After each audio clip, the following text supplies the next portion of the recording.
कहानी अंटार्कटिका को दिखाते हुए शुरू होती है। वहाँ बहुत बर्फ गिरी थी। वहाँ 3 साइंटिस्टों का एक ग्रुप रिसर्च के लिए आया था। उनके पास एक ट्रांसमीटर था जिससे वे किसी चीज के सिग्नल्स रीड कर रहे थे। अचानक वो देखते हैं कि सिग्नल्स बढ़ रहे हैं। वो हैरान हो जाते हैं। इसी बीच वहाँ से बर्फ गिरती है। उस स्थान पर एक स्पेस बन जाती है। इसके कारण उनकी कार भी उसमें चली जाती है। अब वो बर्फ में फंस जाते हैं। वो अपनी हेडलाइट्स चालू करते हैं तो देखते हैं कि उनके सामने एक अंतरिक्ष यान था। ये लोग काफी परेशान हो जाते हैं। बाद में उन्हें ट्रैकिंग के जरिए रेस्क्यू कर लिया जाता है। यहाँ वो एक रिसर्च सेंटर में काम कर रहे थे। वो किसी और देश से आए थे। उस सेंटर में बाकी देशों के भी लोग थे जो यहाँ से कई और चीजों की रिसर्च कर रहे थे। अब ये साइंटिस्ट उस रिसर्च सेंटर के डॉक्टर के पास जाते हैं। वो उसे सब कुछ बताते हैं कि उन्होंने एक अंतरिक्ष यान देखा है। डॉक्टर उनसे कहता है कि चिंता मत करो, हम यहाँ कुछ साइंटिस्ट और एक पैलिएंटोलॉजिस्ट बुलाएंगे। पैलिएंटोलॉजिस्ट पास्ट लाइफ के रिमेन का सर्च करते हैं। फिर यहाँ कुछ साइंटिस्ट और एक लड़की केट को बुलाया जाता है। वो एक पैलिएंटोलॉजिस्ट थी।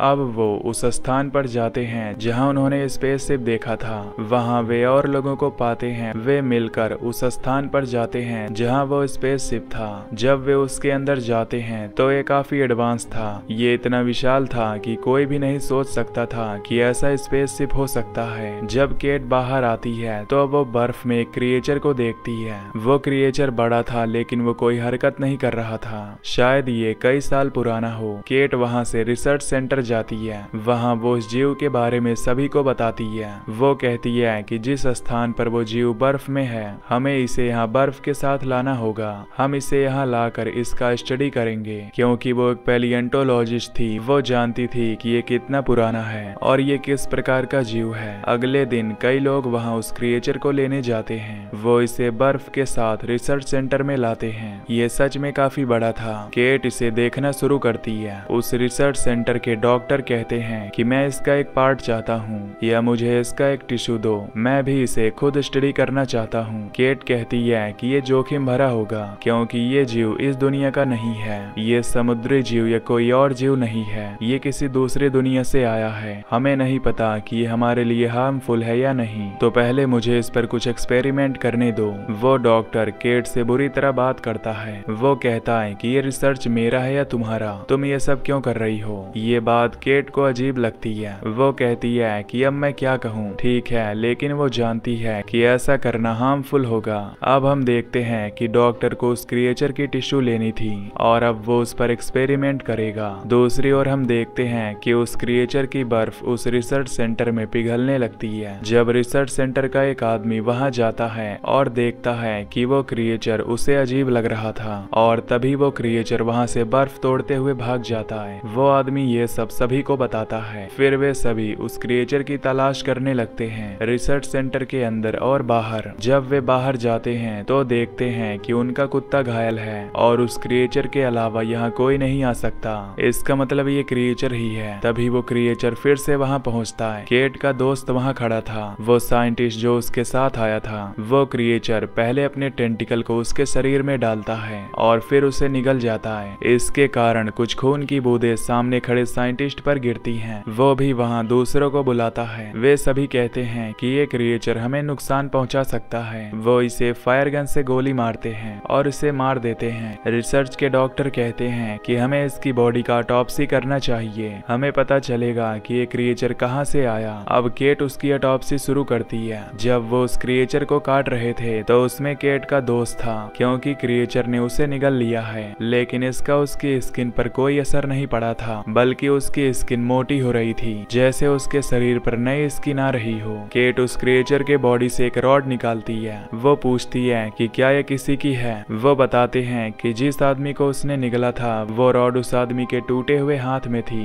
केट चौंक जाती है कि उस क्रिएचर ने रॉड को उसकी बॉडी से कैसे निकाला। केट उस क्रिएचर की कुछ टिश्यूज लेती है और उन्हें माइक्रोस्कोप में देखने लगती है। उसे पता चलता है कि ये क्रिएचर मर चुका है, लेकिन केट का दोस्त जिसे उसने निगला है वो उसका यूज कर रहा है। इसका मतलब ये है कि ये उसकी टिश्यूज को अपने जैसा बना रहा है। वो डर जाती है कि शायद ये उसके दोस्त के बॉडी का यूज कर रहा है और उसे जिंदा करके ये पावरफुल हो जाएगा और वापस आएगा। अब जिस आदमी का चेहरा खून की बूंदों से गीला हो गया था उसकी हालत बिगड़ जाती है। उसके साथ 3 और लोगों को हॉस्पिटल भेजा जाता है। वे एक हेलीकॉप्टर में जा रहे थे।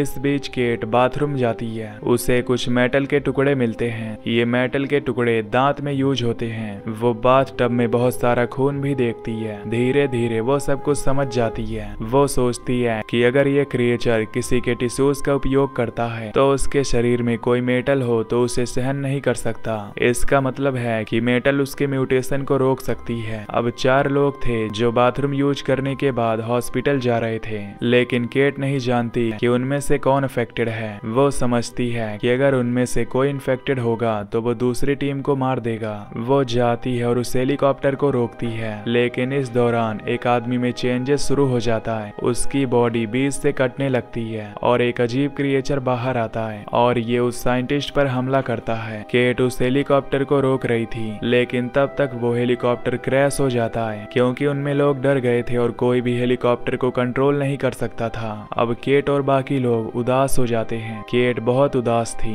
वो फिर से बाथरूम की ओर बढ़ती है, पर वो देखती है कि वहाँ जो खून फैला था अब वहाँ कुछ नहीं है। इसका मतलब कि यहाँ उनमें से भी कोई इन्फेक्टेड था जिसने उसे साफ किया है। केट बाहर जाती और कहती है कि उसे पता है कि उनमें से कोई और अफेक्टेड है, इसलिए वो सभी को चेक करेगी और वो उसे अलग जगह पर रखेंगे और उसे ठीक कर देंगे। वो लोग कहना शुरू करते हैं कि हम इस जगह से बाहर जाना चाहते हैं। फिर केट कहती है कि अगर हम बाहर जाएंगे तो बाकी लोग अफेक्टेड हो सकते हैं और इसे कंट्रोल करना मुश्किल होगा। मैं कुछ नहीं सुनना चाहती। फिर एक लड़की केट के पास आती है। वो उसे बताती है कि मुझे पता है कि कौन अफेक्टेड है। वो एक लड़के का नाम लेती है, लेकिन केट सोचती है कि उसका बिहेवियर काफी अजीब है। वो उस पर शक करती है। इसी बीच लड़की की बॉडी से एक अजीब क्रिएचर निकलता है। इसका मतलब है कि वो लड़की झूठ बोल रही थी। वो ही अफेक्टेड थी। केट अपनी रक्षा कर रही थी, लेकिन वो क्रिएचर और वो लड़की बार बार उस पर अटैक कर रहे थे। फिर केट का साथी वहां आता है और उन्हें आग के हथियार से जला देता है। केट उस जगह से बाहर आती है। वो सबको कहती है कि हमें फिर से चेक करना होगा, क्योंकि उसे पता है कि वो अफेक्टेड लड़की कौन थी। शायद वो भी उससे अफेक्टेड है। उसी रात 2 साइंटिस्ट वहां आते हैं। ऐसा लग रहा था जैसे वो हेलीकॉप्टर क्रैश में मारे गए थे, लेकिन वो किसी तरह सरवाइव कर गए थे। उन्हें अलग रखा गया था क्योंकि वो इन्फेक्टेड हो सकते हैं। इस दौरान हम देखते हैं कि जहां उन सभी के सैंपल को रखा गया था वहां आग लग जाती है और ये उस आदमी द्वारा किया गया था जो इन्फेक्टेड था। केट कहती है कि उस आदमी ने गलत किया है। उसे ये जानने के लिए और भी तरीके हैं कि कौन इन्फेक्टेड है। वो टॉर्च से सभी के मुंह को चेक करने लगती है। वो ये देख रही थी कि क्या उनके दांतों में मेटल है या नहीं। इसका मतलब है कि जो इन्फेक्टेड नहीं है उसकी बॉडी में मेटल होगी। केट सभी को चेक करने लगती है। 4 लोग थे जिनके दांतों में मेटल नहीं थी। इन्फेक्टेड आदमी उनमें से एक है, क्योंकि वो क्रिएचर अपने म्यूटेशन में किसी भी मेटल को एक्सेप्ट नहीं करता। अब केट कहती है कि उन 2 सर्वाइवर्स लोगों को यहाँ लाओ ताकि वो उनके दांतों को भी चेक कर सके। सर्वाइवर्स लोगों में से एक का नाम सैम है। जब वो उन लोगों को लेने जाते हैं तो वो वहाँ नहीं होते। वो वहाँ से भाग जाते हैं। इसका मतलब है कि उनमें से एक इन्फेक्टेड होगा। लेकिन तभी समय पर एक साइंटिस्ट उन्हें वहाँ देखता है। अब उन लोगों में सैम के साथ एक आदमी उस साइंटिस्ट पर गोली चला देता है। वो बहुत लड़ते हैं। गोलीबारी के कारण उस जगह में आग लग जाती है। उनमें से एक आदमी बेहोश हो जाता है। वो उस आदमी को अपने साथ दूसरे स्थान पर ले जा रहे थे। उस बेहोश आदमी के हाथ दूसरे 2 आदमियों पर थे, लेकिन अचानक उस बेहोश आदमी का हाथ अलग हो जाता है और ये क्रिएचर के हाथ में बदल जाता है और उस आदमी के चेहरे पर हमला करता है। वो भी इन्फेक्टेड हो जाता है। इसका मतलब कि उनमें से कई लोग अफेक्टेड हैं और उन्हें इसके बारे में पता नहीं है। अब उस बेहोश आदमी की बॉडी एक क्रिएचर में बदल जाती है। उसके कई टेंटेक्स बाहर आते हैं और वो उन 2 सर्वाइवर्स में से सैम के साथी को मार देता है। फिर ये केट के साथी की ओर बढ़ता है और उसके बॉडी के साथ जुड़ जाती है। केट डर जाती है। वो एक आग का हथियार लाती है और उस क्रिएचर को जलाने की कोशिश करती है, लेकिन वो क्रिएचर बहुत तेज था। वो तुरंत वहां से भाग जाता है। फिर केट वापस आती है और इन्फेक्टेड लोगों को जलाती है, यानी उन लोगों को जो क्रिएचर के हमले का शिकार हुए थे। और रिसर्च सेंटर का डॉक्टर डर जाता है। वो एक जगह छिप जाता है, लेकिन वो क्रिएचर उसे ढूंढ लेता है और उस पर हमला करके उसे मार देता है। अब केवल 2 लोग बचे थे, केट और सैम। अब वे क्रिएचर की तलाश शुरू करते हैं। उसकी तलाश करते हुए वो उसे आग के हथियार से जलाने वाले थे, लेकिन वो क्रिएचर भी चालाक था। वो बाहर की बर्फ में चला जाता है, लेकिन केट भी हार नहीं मानती और और उसे जलाते रहती है। सैम भी केट का साथ दे रहा था और फाइनली वो क्रिएचर चलना बंद कर देता है। दूसरी ओर हम देखते हैं कि डॉक्टर जो इन्फेक्टेड था अब पागल हो गया है। वो उस जगह पर जाता है जहाँ एक स्पेसशिप था। वो कहता है कि वो इस दुनिया में नहीं रहेगा। केट और सैम उसका पीछा करने लगते हैं, लेकिन डॉक्टर भी एक अजीब क्रिएचर में बदल जाता है और केट पर हमला करना शुरू कर देता है। और अब उसने स्पेसशिप चालू कर दिया है। सैम और केट के पास एक बॉम्ब था।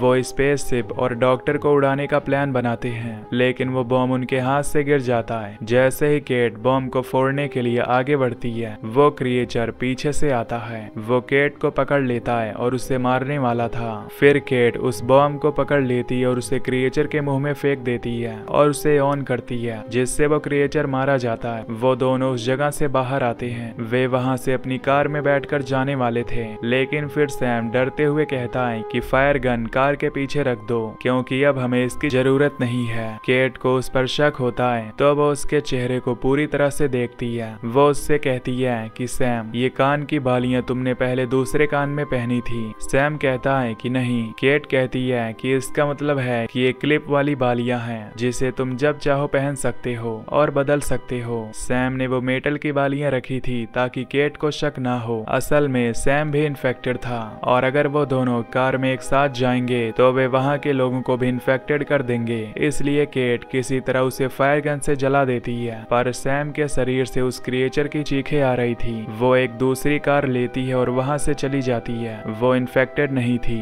फिर हम देखते हैं कि वहां एक हेलीकॉप्टर आता है, ये देखने के लिए कि क्या वहां कोई सर्वाइवर है। फिर हम देखते हैं कि वो आदमी अभी भी सेफ है। वो उस क्रिएचर के डर से वहां छिपा हुआ था। जब वो बाहर से आवाज सुनता है तो वो अपनी बंदूक के साथ बाहर जाता है। वो उनसे कहता है कि अपने मुंह खोलो और मेटल दिखाओ। इसका मतलब है कि वो ये चेक कर रहा था कि वो इन्फेक्टेड है या नहीं। इसी बीच हम देखते हैं कि वो कुत्ता जो घायल था वो जागता है और भागने लगता है। इसका मतलब कि वो भी इन्फेक्टेड था और वो क्रिएचर भी उसके साथ जुड़ जाता है। वो आदमी उस डॉग पर गोली चला देता है और फाइनली यहाँ कोई इन्फेक्टेड आदमी या जानवर नहीं होता। इसी के साथ ये मूवी यहीं पर एंड हो जाती है। तो वीडियो को लाइक और चैनल को सब्सक्राइब करना मत भूलना।